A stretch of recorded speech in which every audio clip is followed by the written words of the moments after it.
We've got a fitness group amongst some of my friends. There's about 10 of us in it. And we've been tracking how often we work out and how frequently we work out and the workouts that we do. And one of the things I have to say is pretty much no one in the group has lost any weight. We've been doing this for a year. And that kind of bucks what you would think. So the only time that I lost weight was actually when I went on the keto diet. I went from 14 stone 8 to 13 stone 8 in several weeks. But exercise and exercising for almost religiously for the last 2.5 years doesn't really seem to impact my weight at all in the way that the fitness experts might tell me on Instagram. What's your stance on the role that exercise plays in weight loss?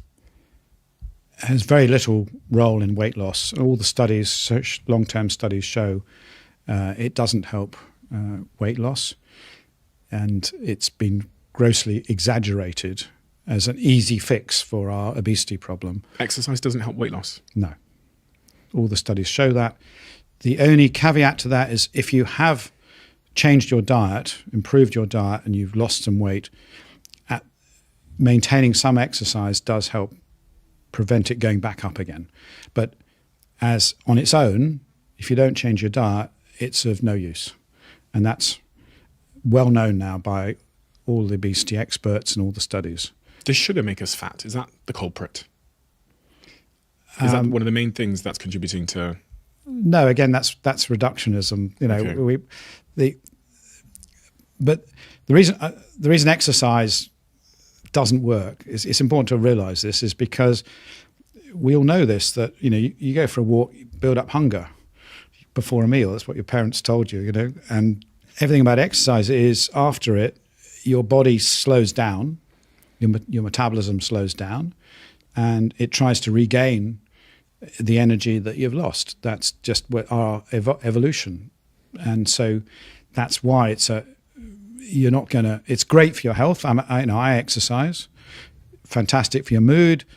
It's great for your heart, anti-cancer, all kinds of things. We should all do it, but absolutely not if your goal is weight loss. You have to do something about changing your diet. And I think that's the big, a huge myth, particularly perpetuated by gyms and fitness apps and everything else. And it is complete nonsense.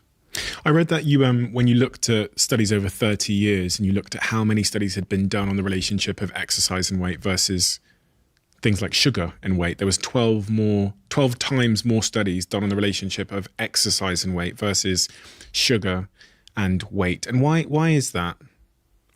Why is there less research done on the latter?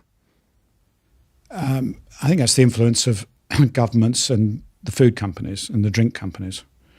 So a lot of the exercise research done in the last 20 years was sponsored by large corporations who wanted to make this link between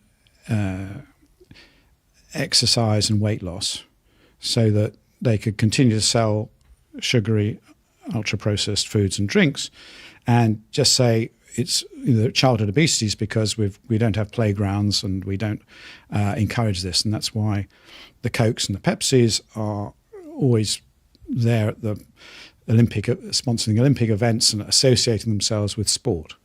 And they gave hundreds of millions to various physiology departments, sports departments, nutrition departments to do research in this area.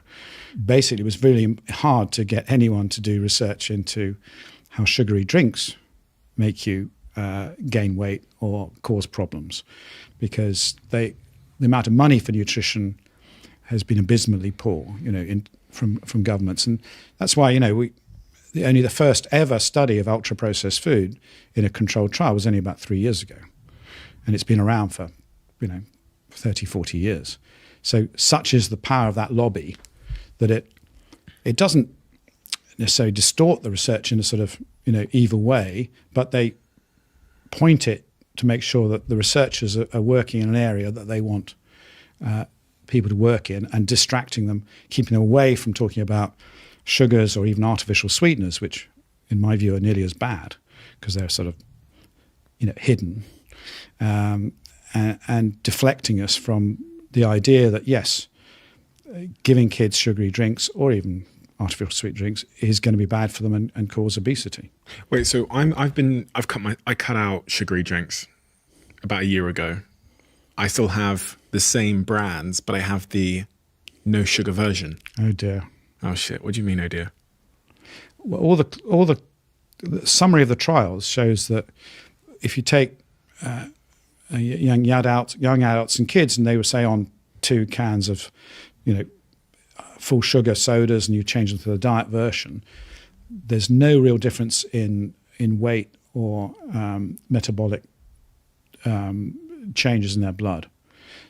You will go to the dentist less, so you don't get as many fillings, but and yet you should be gaining 300 calories, right, if you were doing 2 cans a day. So it doesn't work out as it should do, and that's because of these chemicals are not inert. So the sweeteners in kids, they change their brains to give them they want more sweetness in their food. Okay, so it could reflect your wish for your late night milk chocolate. Who knows? And it makes it very difficult to train kids to have more bitter foods or sour foods if they've got these artificial sweeteners in their diet all the time. But they've now shown that all these sweeteners actually affect your gut microbes. So even stevia, these sort of so-called healthy ones, have an effect on your gut microbes, and they're not inert. So we know that saccharin and sucralose also cause spikes in your blood sugar. When I did it, I have a trace. They're not supposed to, but they actually do things they're not supposed to. So we know very little about these products, and my view is that they are harmful, probably not as bad as having the sugar, but they are absolutely not a health drink, and we should be encouraging people to have teas and kombuchas and more bitter tasting, interesting flavors and foods than just this ultra sweet chemical concoctions. Is this sugar conglomerate that have been funding much of the research that points towards some of the things you're talking about there? That's also the conglomerate that wants us to believe the calories in, calories out approach, because if I just view all foods as kind of equal and on this sort of calorie number, then I can drink some of the sugary fizzy drinks and some of the processed foods. As long as I keep it within that sort of calorie deficit, I'll be fine. And so is that sugar conglomerate, is the processed food conglomerate for the calorie model? Absolutely. They need that, right? Absolutely. It's vital, 0 calories or 1 calorie, on the can. That's what you see. And, you're fooling people into thinking this is a healthy drink. And, if I used to have full Coke or Pepsi and now I'm having the diet version, I'm getting 300 calories less a day, I should lose weight.